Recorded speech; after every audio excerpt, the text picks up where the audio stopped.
1, 2, 3, 4.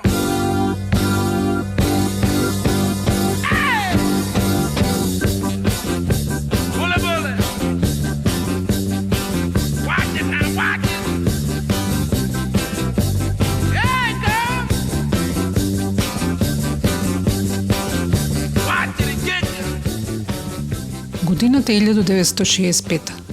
На врвот на светските топ-листи е Вули Були на Сем де Шем and the Pharaohs. Во американските киносали почнува да се прикажува Доктор Живаго со Омар Шариф и Џули Кристи. Умира Винстон Черчил.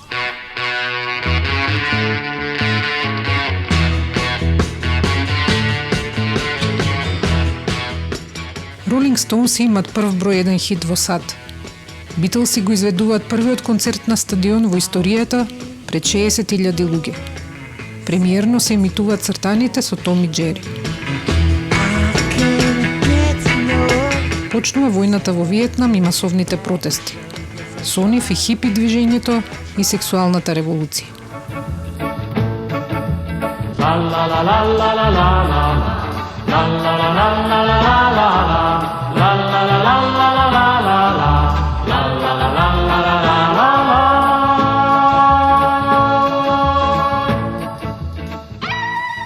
На сингл издаден за тогашен Југотон, нашиот Зоран Ѓорѓиев пее за Америка. На децата од Македонија во тогашна Југославија, таа им е далечна и непозната, исто како и нивната иднина. Но иако тие се уште не знаат што ќе бидат, знаат што сакаат да бидат.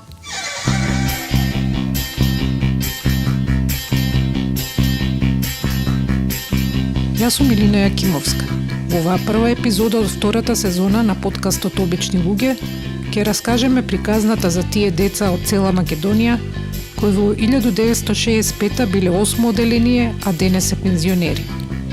Нивните состави се содржани во книга издадена истата година под наслов Сакам да бидам.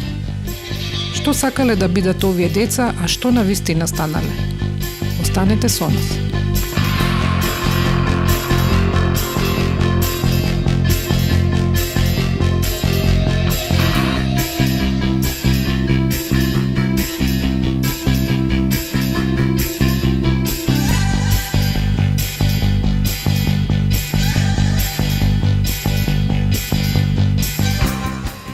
Книгата Сакам да бидам случајно стигна до мене пред неколку години. На незината корица нема никаква друга информација, освен насловот и цртеж на момче задлабочено во читање. Како издавач е наведен Републички завод за запослување на работниците на Социјалистичка република Македонија, а уредници се Вангел Јанкуловски и Михајло Видоевски. Воведот се дознава дека ова е всушност второ вакво издание во склоп на проект со ученици од 8-мите оделенија во основните училишта и 4-тите класови од гимназиите, кој започнал предходната 1964 година. Низ него, преку раскази, есеи, поезија или цртежи, тие требало да ќе искажат своите мисли за идната професија. Во книгата се застапени дела на вкупно 125 деца, очигледно внимателно бирани и подредени според професијата која ја посакувале. Најбројни се поглавијата за техника, медицина и просвета, но има и такви за уметност, авиокосмонавтика, народна одбрана, како и едно под наслов неопределени. Интересно е и поглавието космополити во кое има два состава. Одбраните професии често се ставаат во контекст на самоуправниот социјализам. Внимавано е на половиот и на етничкиот состав, како и на односот село-град. Покрај представници на сите градови, има и деца од основни училишта во селата, меѓу кои такви со имиња кои првпат ги слушнавме како Село Куќ, Дебарско или Трооло близу Пробиштип.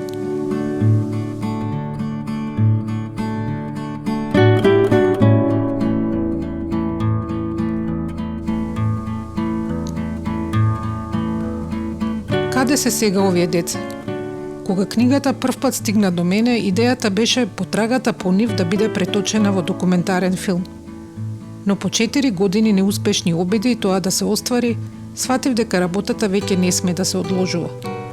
Ова е приказна за 6-мината кои успеавме да ги пронајдеме и за нивните детски соништа.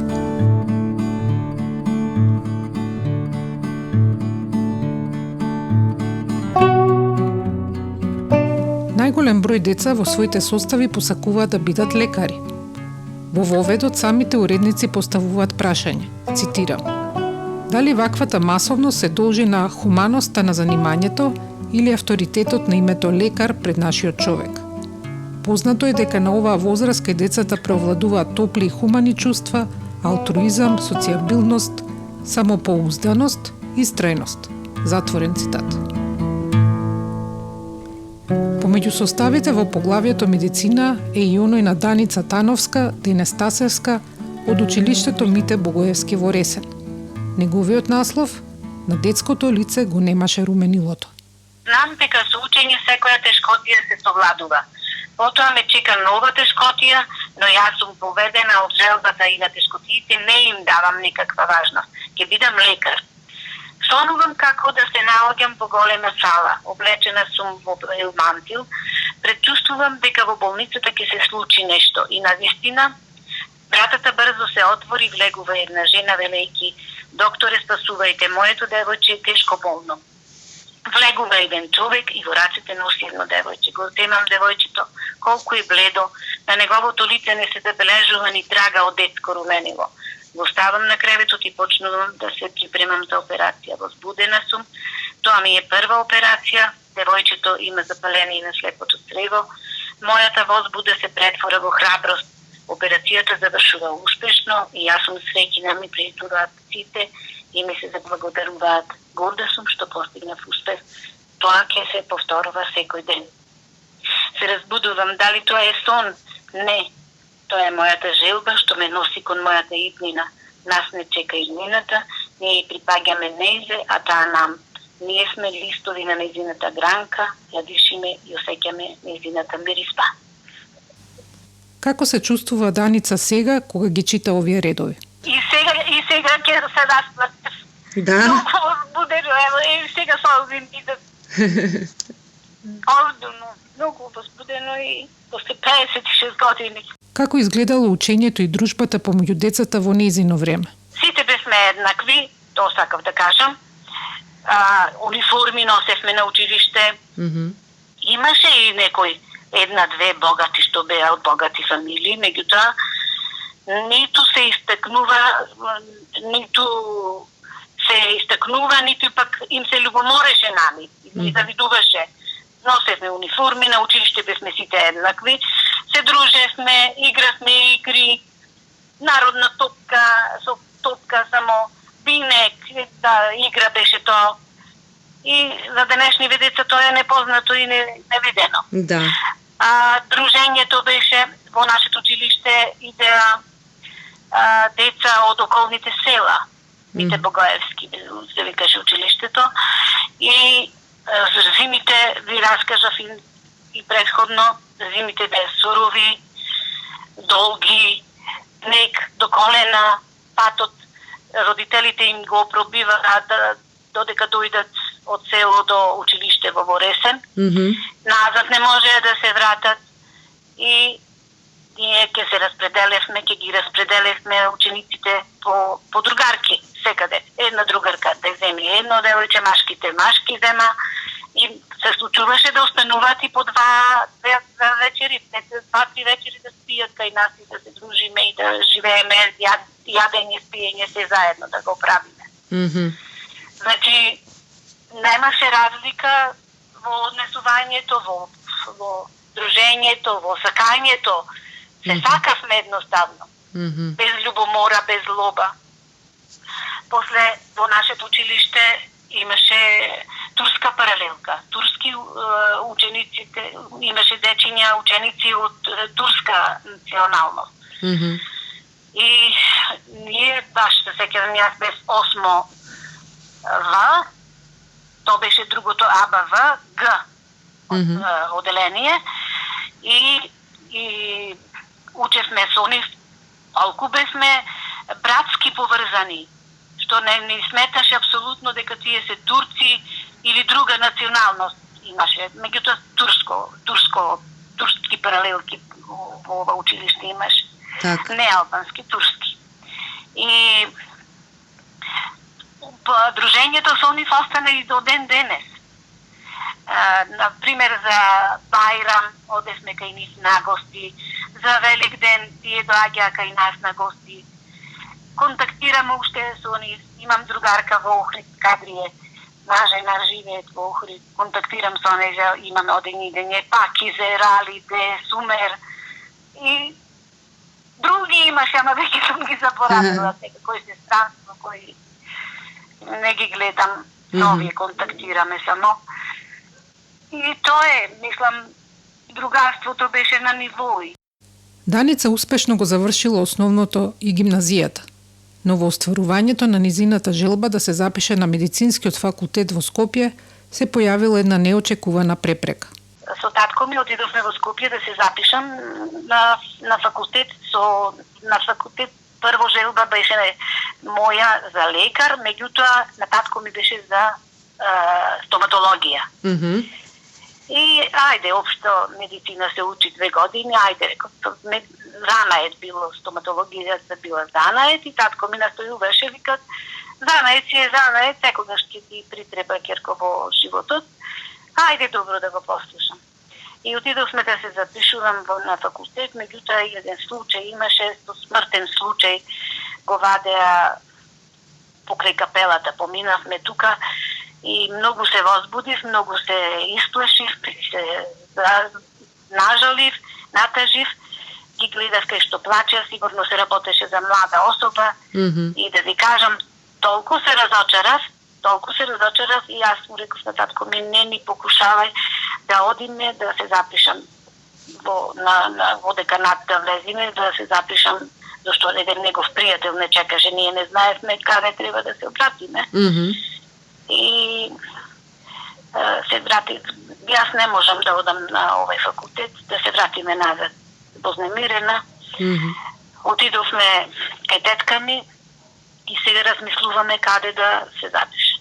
Пак да има нешто да е поврзано со медицинава и размислувавме и одлучивме на природно-математички факултет, на група биологија. Пријателот на татко ми предложи тоа.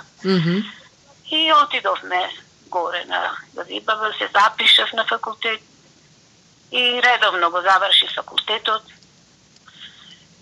Мислам, точно колку што требаше, дипломска имав, теренска, за сите 4 годишни времења. Земав проби од Преспанско езеро, некои планктонски алги на Преспа имав, од Дреон, од Сирхан до Тешево и така, не, од Перово до Тешево. И Сирхан ни беше пристаништето, затоа од тука ќе влезевме со чамец и после со планктонска мрежа, земав узорци, ги фиксирав со формалин, па ги проби од сите 4 годишни времења, па после работев дипломската во Скопје, кај Љубица Петровска, професорката, и дипломирав. Нормално. На крајот на 73-та година дипломирав, на 13 јануари ја одбраних дипломската, со успех, и така. Веќе бе смажена тој период, и во април месец ми се роди првата ќерка, и после 5 години другата ќерка, значи имам 2 ќерки, имам 4 внуци, 2 женски од големата ќерка и машко и женско од малата ќерка. Сепак, белиот мантил како да и бил судбински. После дипломирањето 2 години седев без работа. Не можев да најдем работа. Секаде конкурирав кај што имаше, меѓутоа не можеше, тешко се бараше мојата струка, пошто имаше наставници и професори. И после тоа ме испадна една прилика, се запослив во Агроплод, во Ресен. Да ви кажам, горда сум и среќна што се вработив во таа работна организација. И едно од желбата да носам бел мантил, докторската, лекарската желба, ми остана што мантилот бел го носев цел работен век до пензија, затоа што работев во прехранбена индустрија, бев во во контрола, во лабораторија, се занимавав и со индустријска микробиологија, па после ми дадоа погон и таму успешно работев на две линии, на линијата за Флипс и линијата за болницот. Меѓутоа, сум многу среќна и горда што бев запослена во Агрофлот, затоа што Агрофлот беше фирма на ниво на цела Југославија поранешна, со представништва и стоваришта во Лјубљана, Загреб, Сараево, Белград, Подгорица, Титоград тогаш беше, нели? Да. Се работеше за извоз. Каква е разликата помеѓу тогашните и денешните детски години? Нашите родители гледат да не прехранат и да не пуштат на учење да учиме. Додуше, учењето беше бесплатно. Да. Во мое време на факултет без приемни се запишувавме, зашто не одеа сите на факултет, не можеа да ги пушта децата. Немаше вакво изобилство и живот. Да. Со стипендии, и јас сум земала стипендија, со стипендии, со све, па ако ја враќаш назад, ако не исполнуваш услови, ако исполнуваш услови, не ја враќаш стипендијата назад. И така со скромно се живееше. Меѓутоа, такашниве деца живеат во изобилие. Не можам ли јас ги гледам, мои ми се, ама задоволени се со се. Со телефони, со компјутери, со гардероба, со шетање, со се. Значи, разликата е многу голема. Меѓутоа, од нас станавме луѓе со скромно, со помалку. Даница сакала да стане лекар, но не станала. Приказната на нашиот втор соговорник е обратна. Михајло Баламовски од 8Б оделение во училиштето Крстен Мисирков, Гевгелија, сакал да стане машински инженер, но наместо тоа станал доктор. Ова е дел од неговиот состав под наслов "Техниката и животот се неразделни". Јас искрено им благодарам на сите мои советувачи. Со овие совети се согласуваат и моите родители за идното занимање, мој иден животен позив. А јас што да сторам? Да одлучам уште сега, се плашам да не погрешам. Време за размислување нема, па затоа одлучив да завршам гимназија, а потоа да го завршам техничкиот факултет и да станам машински инженер. Сметам дека ова занимање би ми причинувало најголемо задоволство во животот. Како машински инженер, јас најмногу би придонел за заедницата. Толку е делот. Тоа е делот. Кажете ми, како се чувствувате сега кога после толку време ги читате овие зборови? Кои чувства ги имате? Па како се чувствувам? Тешко да се опишат тие чувства, затоа што ова беше размислување на едно 15 годишно момче, тогаш толку години имав, и се занесував дека како машински инженер би конструирал машини, би правил нешто што би му го олеснил животот и работата на човекот и бил продуктивен како личност. Меѓутоа, таа моја детска желба не се оствари. По завршувањето на гимназијата се запишав на медицинскиот факултет, го завршив факултетот, подоцна завршив специализација по трансфузиологија и еве сега сум пензиониран трансфузиолог. Како доктор, како дипломиран доктор, сум работел во сите селски и градски амбуланти на тогашна општина Гевгелија или сегашна општина Гевгелија, општина Богданци, општина Дојран, од Миравци до Дојран, од Гевгелија до Стојаково, сите селски и градски амбуланти првите 2-3 години сум ги прошол како лекар-практикант или најмлад лекар.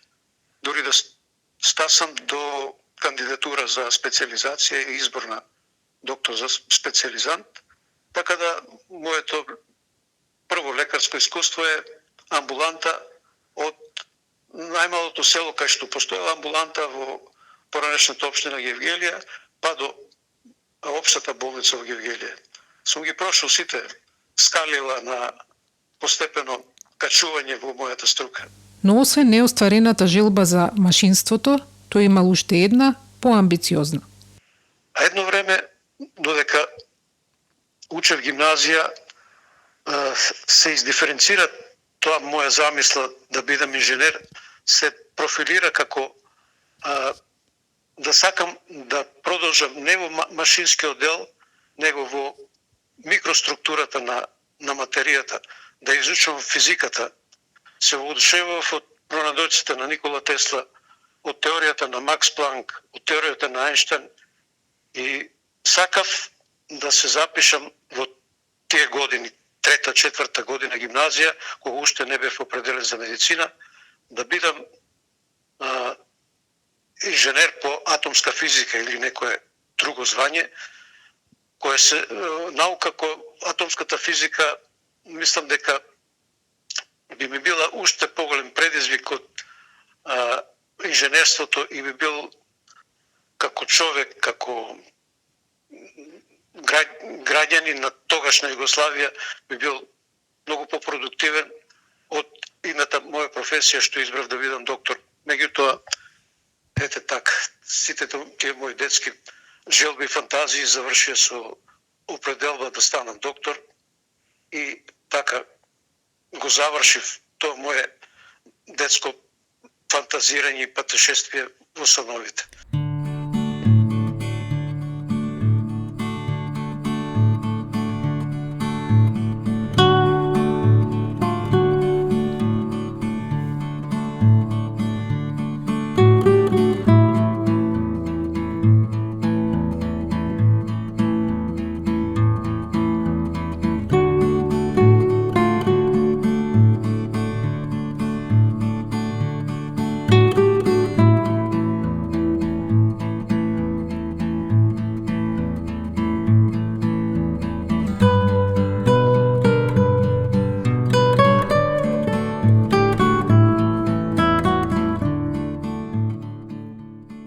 Следните две истории покажуваат колкава е понекогаш упорноста да се остварат со ништата.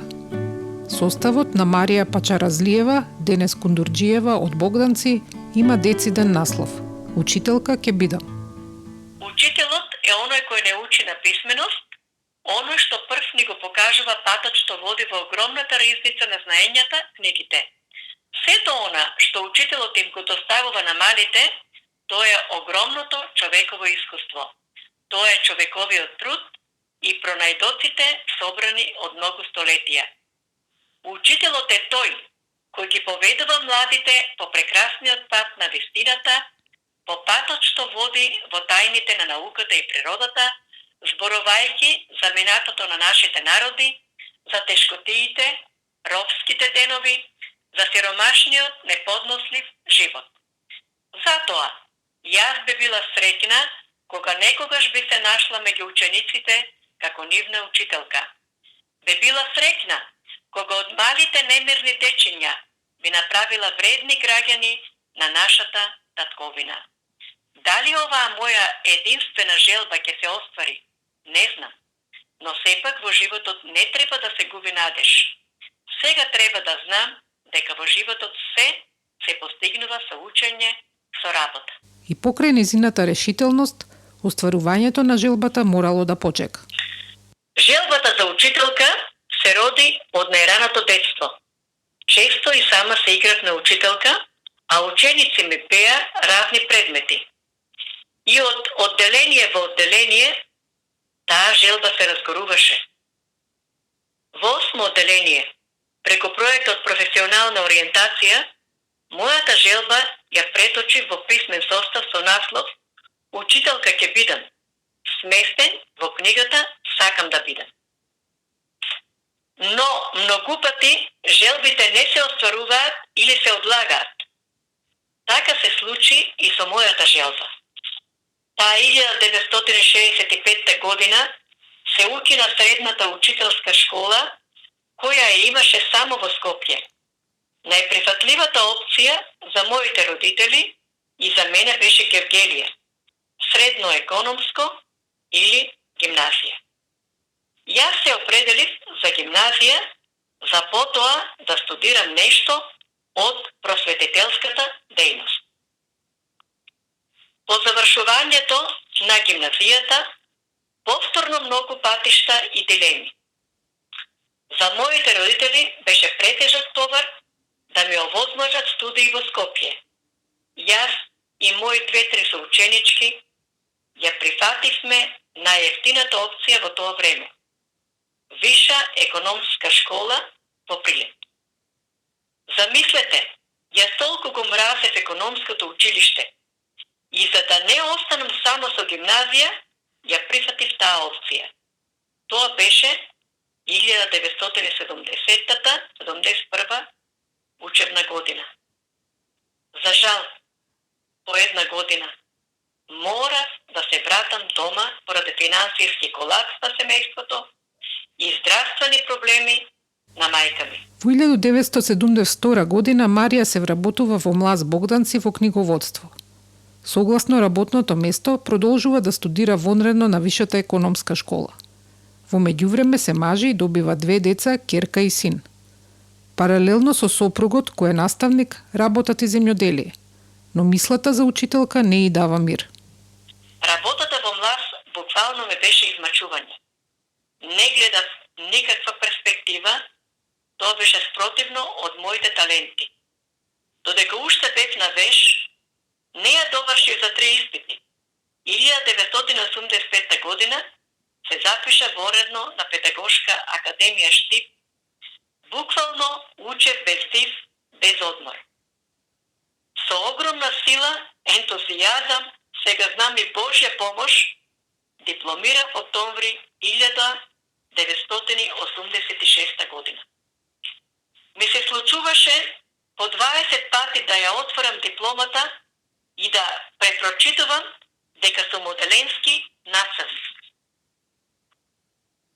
Ете тоа значи голема желба. Првото нејзино вработување во просветната струка се случува 1 година подоцна во основното училиште Петар Мусев, подрачно училиште во село Ѓавато, општина Богданци. Тогаш, како што вели самата, се случила нејзината ренесанса. Почна ренесансата во мојот живот. Исполнет со детски джагор, љубов да му се помогне на секое дете, да се утеши оној ученик што послабо напредува, да се инспирира нанапред да оди оној ученик што полесно учи. Бев учителка на повеќе генерации, денес многу од нив успешни во своите струки, мајки и татковци. Во 2014 се пензионира, но до ден денес комуницира со своите ученици. Одржува врска со незините соученички, кои се исто така вклучени во книгата. Магдалена Стратрова, сега Стојановска, и Тена Каракамишева, сега Танчева. Обете во своите состави велат дека сака да станат медицински сестри. Иако биле одлични, како што објаснува Марија, не успеале поради лимит на ученици од провинција кои можеле да се запишат во средното медицинско во Скопје. Марија денес е благодарна што незината детска желба се остварила. Сепак, од мој христијански начин на вера, сета благодарност е на Бог и затоа ќе завршам со една библиска изрека. Размислувањата на човековото срце се многу, но се остварува она што Бог го планирал за секого. Тоа е.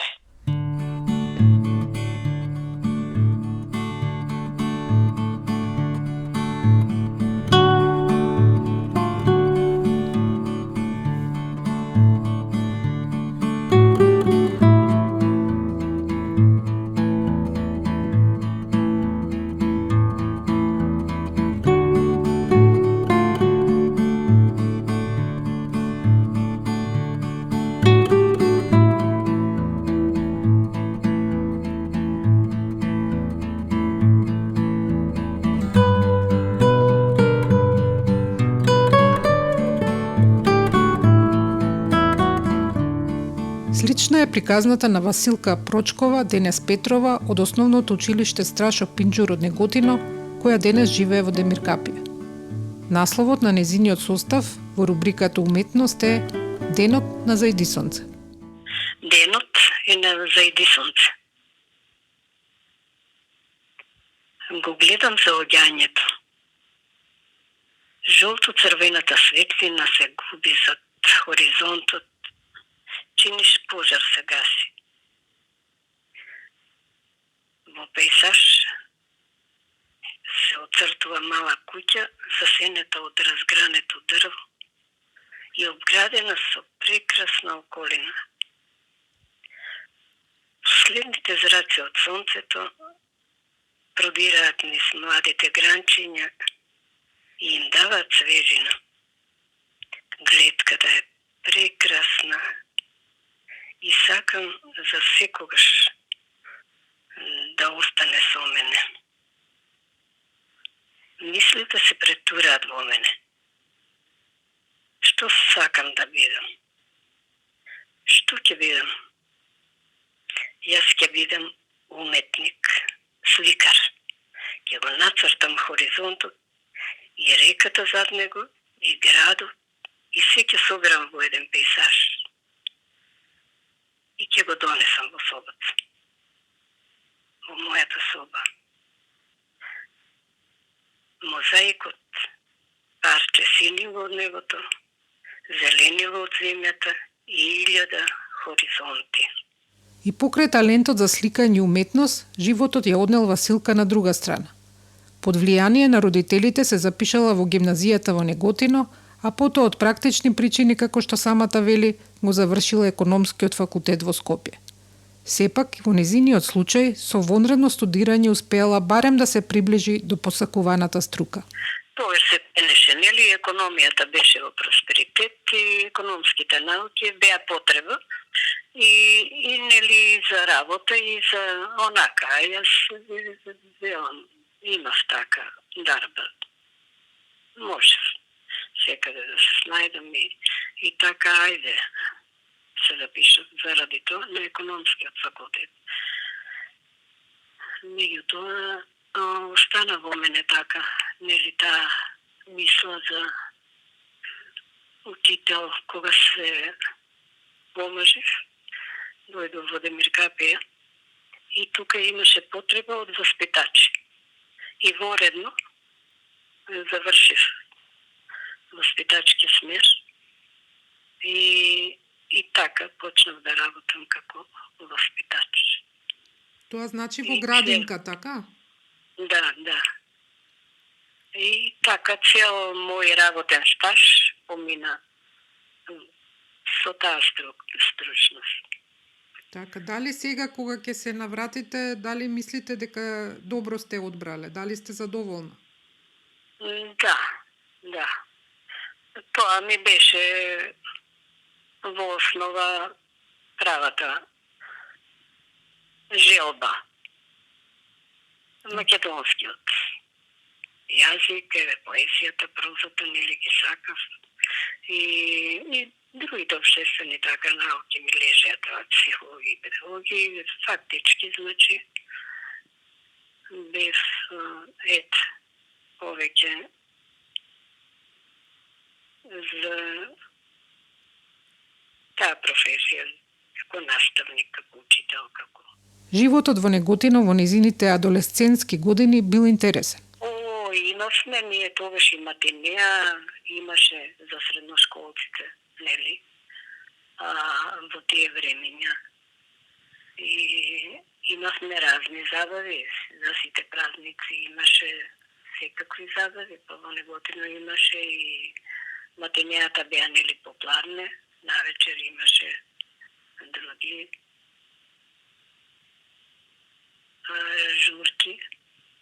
Па правевме журки после во средно, за во основното веќе не, уште не, јас не. Барем јас и така беше, сите бевме. Да, прилично, баш бев така и јас присталица на, мислам, на разни, на секакви уметности, па до спортот е така. И сакав и да играм, и се сме играли и рок, и твист, и тие работи беа во тоа време. Многу убаво ми беше, вистина беше убаво и не бевме спотавани така од родителите. Јас па и живеев во центарот таму. И тука ни беше и кинокултура, и филмови, бевме... Културата беше на повисоко ниво.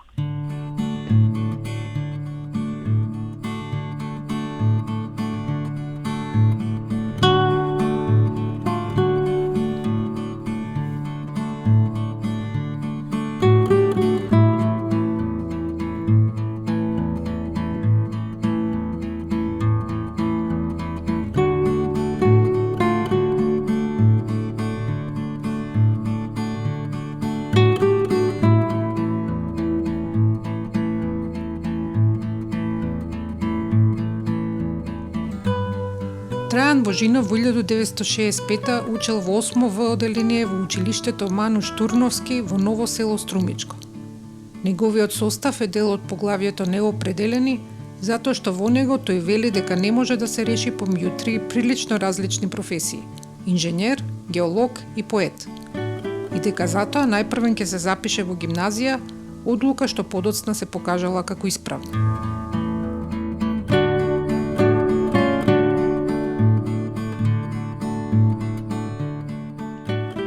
Со Трајан комунициравме по писмен пат, но неговите зборови ќе ги прочита наш соработник.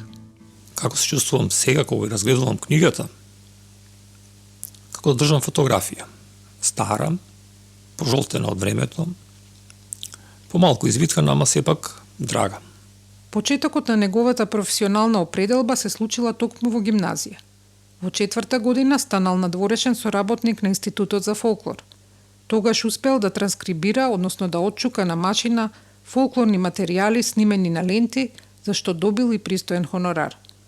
Ова го поттикнало да напише и матурска задача на тема версификацијата во народната поезија. Во 1969, една година по 68 кога се разбранува светот, се запишав на филолошкиот факултет, на групата македонски јазик како главен предмет и југословенска книжевност под Б. Релативно лесно ги завршив студиите и малку пред време, а потоа на вториот конкурс за упис на постдипломски студии по македонски јазик бев почестен со изборот меѓу пријавените 40 на кандидати, од кои бевме избрани само 4. Наскоро почнал да работи на магистерски труд под наслов Лексиката на струмичкиот говор. За да го забрза и поедностави процесот, почнал да ги совладува и тогаш новите техники. Со големи амбиции ја совладав информатичката технологија. Речникот го изработив, но кога требаше да се внеси во компјутерот повеќе од 1000 страници ракопис, ентузијазмот полека го заменив со утеха дека научив многу работи кои за мене се добри, иако сакав пред другите да се докажам. Не магистрирав. Речникот, еве под масава ми е, само ми е жал што многу ретки зборови и изрази ќе останат заборавени. Младите не ги знаат, тие онака не пишуваат, само користат емотикони.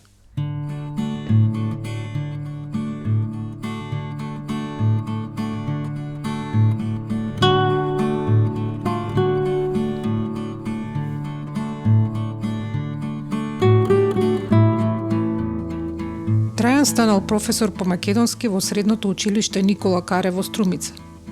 Неговиот Facebook профил, како и авторскиот блог, кој што неуморно го полни со содржини, покажуваат голем ентузијазам и љубов кон професијата. На почетокот на пандемијата и карантините предничал со споделување наставни видеосодржини и презентации. Името на неговиот блог е Трајан Вапцар. Како млад бил бунтовен и имал надеж за промени, а посебно ја сакал поезијата на Никола Јонко Вапцаров.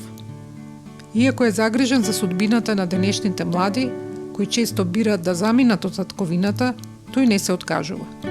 Во пакетче испратено по пошта ни стигна бројни изданија на творби од литературната секција во училиштето, меѓу кои неколку миниатурни книги, долги само еден прст.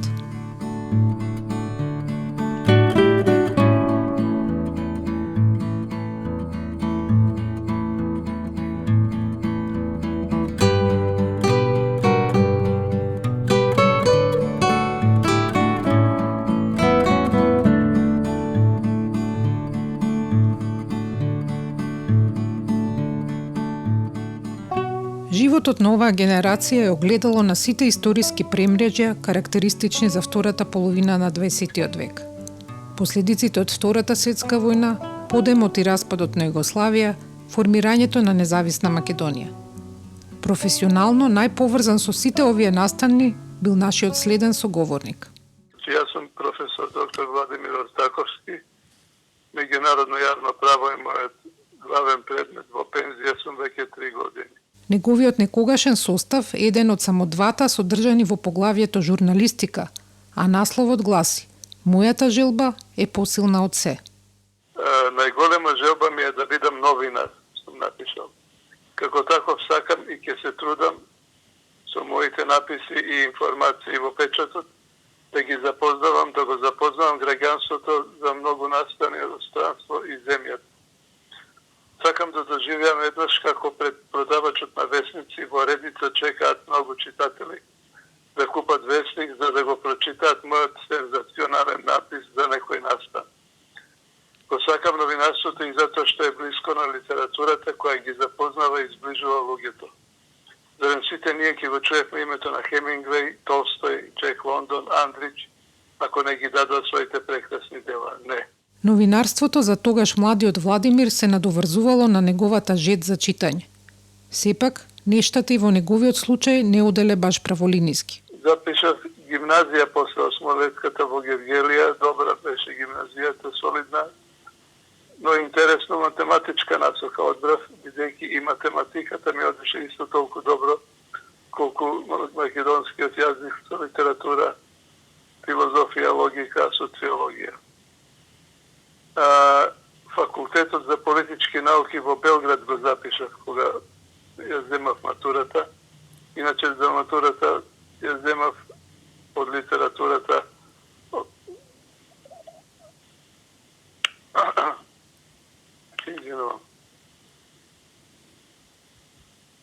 Борис Пастернак, доктор Живаго. Го запишав факултетот за политички науки во Белград, бидејќи тогаш само таму можеше да се изучува журналистиката. Значи, се уште кога го запишува факултетот, се водев од желбата да видам новинар журналист. Беше карактеристично тоа што првата година на факултетот за политички науки, иначе по Скопје, значи, немаше журналист, факултет за журналистика. Првата година на тој факултет беше иста за сите насоки, а од втора се насоките се разгранува и тоа беше покрај журналистиката и со така и дипломатија и општествено политичката насока. За таа една година јас ја модификував мојата желба од журналистика се пренасочив кон дипломатија. Тоа е оно што велам дека не одат праволиниски. Желбите и реалноста и остварувањето на желбите се тоа што во овој случај сакав да одам онака како што тогаш го сваќав за едно скалило погоре. Првите 6 години по завршувањето на факултетот ги поминува во тогашниот секретаријат за односи со странство уште во времето на Југославија. Подоцна во независна Македонија бил дел од делегациите при приемот на Македонија во голем број меѓународни организации како УНЕСКО или Меѓународната атомска агенција. Сепак и покрај предизвиците на дипломатијата следело уште едно скалело – науката. Така и го насочив со тоа што се насочив после магистратурата и докторатот на правниот факултет во Белград исто така. Да бидам професор на универзитетот, на факултетот за безбедност, по-конкретно на универзитетот, тогаш Кирил и Методи, а сега Свети Климент Охридски. Резултат на оваа негова работа се 13 учебници и студии. За една од нив, под наслов Меѓународната положба на малцинствата, ја има добиено наградата Гоце Делчев, а неговата книга Малцинствата на Балканот, издадена на македонски и англиски, представувала одговор на барањето на тогашниот председател Киро Клигоров пред Советот на Европа, да се направи споредбена анализа за положбата на малцинствата на Балканот. Неговата работа подразбирало и многу патувања на изворот на настаните. За да бидам подобро наоружен со знање, сум сакал, под наводници, да пијам вода од изворот. Да бидам близко до причината на случувањата. Така, со овие примери, тоа ќе го појаснам. Така сум бил, да речеме, во Њујорк 4 пати, во Обединетите нации, кога за нив веќе работа ми пишувам. Сум бил во Женева 10 пати, во комплексот на Друштвото на народите и на Обединетите нации, сегашен тоа истиот комплекс. Прв пат есента 92 година на таа конференција за поранешна Југославија, како член на една од комисиите. Тогаш сум бил доцент на факултетот за безбедност. Сум бил во Страсбур неколку пати. Така да, таму е изворската вода што се пие. Таа е најбиста. Сум бил во Сан Франциско, каде што е повелбата на Обединетите нации донесена. И таму каде што е донесена. Сум бил во Перл Харбор на Хаваите, каде што Америка е принудена да влезе во Втората светска војна на 7 декември 1941 година, од како е бомбардирана од јапонците. Таму на бродот Аризона, тогаш потопена, сега претворен во музеј, сум можел да се вратам во тоа време, значи исто така да бидам на изворот на настаните. Денес, по 3 години во пензија, тој се сеќава на една анегдота од пораното детство. Јас ќе кажам што сум размислил во 4-то одделение, 4 години пред тоа. На прашањето што би сакал да биде, сум кажал, сакам да бидам кога ќе пораснам пензионер. Оно што сум сега. Па ме прашала наставничката зошто. Затоа што нема ништо да работам, а ќе добивам плата. Тоа е таа анегдота што навистина се случила, само што во реалноста е демантирана дефинитивно, бидејќи јас сум работел цел работен век напорно и што задоволство сум ја работел работата што ја сакам. А сега кога сум пензионер ми не достига повеќе работа. Тоа би било и некоја моја порака до сега до младите кои што се амбициозни и имаат капацитет. Работа, знаење и со надпревар. Не мора секогаш со борба. Ова беа само 6 животни приказни од над 120 состави содржани во книгата Сакам да бидам. Нивното пронаоѓање не беше секогаш лесно.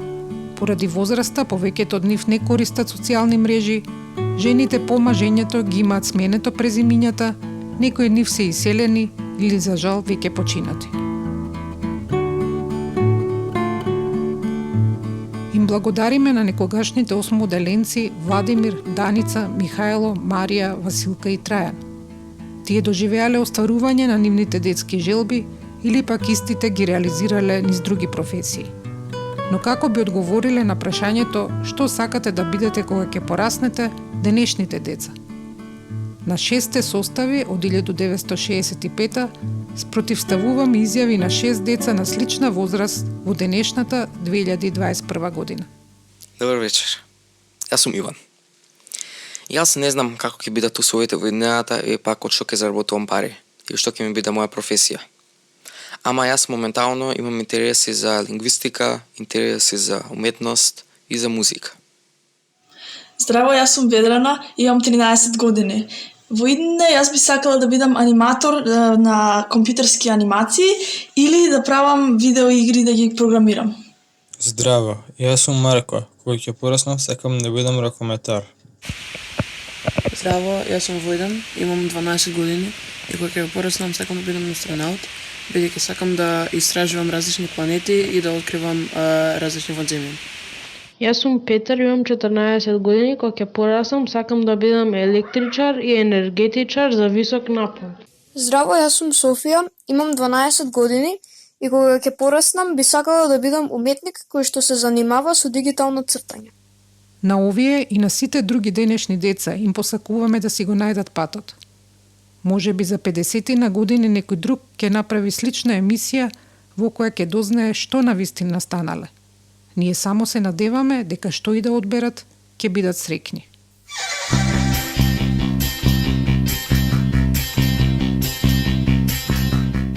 Јас сум Илина Јакимовска. Интервјуата и транскрипциите ги правевме јас и Ана Шталковска-Гајтановска. Аудиомонтажа Бојан Угриновски. Благодарност до Матеј, кој пред неколку години ни ја откри книгата Сакам да бидам.